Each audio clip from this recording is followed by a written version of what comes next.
ಅಂಗಡಿಗೆ ತೆರಳಿದ್ದ ಯುವತಿ ಜೊತೆಗೆ ವಿಕೃತವಾಗಿ ವರ್ತಿಸಿದ ಯುವಕನೊಬ್ಬನಿಗೆ ಚಪ್ಪಲಿ ಏಟು ನೀಡಿದ ಘಟನೆ ನಡೆದಿದ್ದು ಅದರ ಸಿಸಿಟಿವಿ ವಿಡಿಯೋ ಜಾಲತಾಣದಲ್ಲಿ ವೈರಲ್ ಆಗಿದೆ.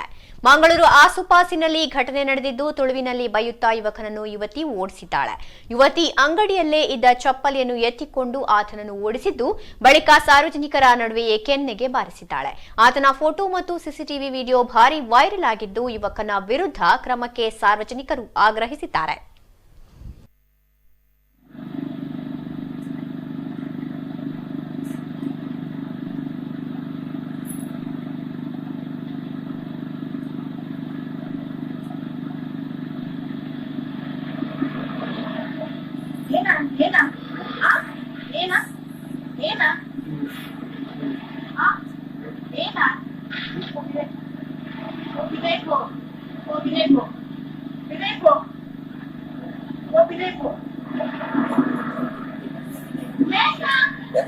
ಗುರ್ತೋಡಿ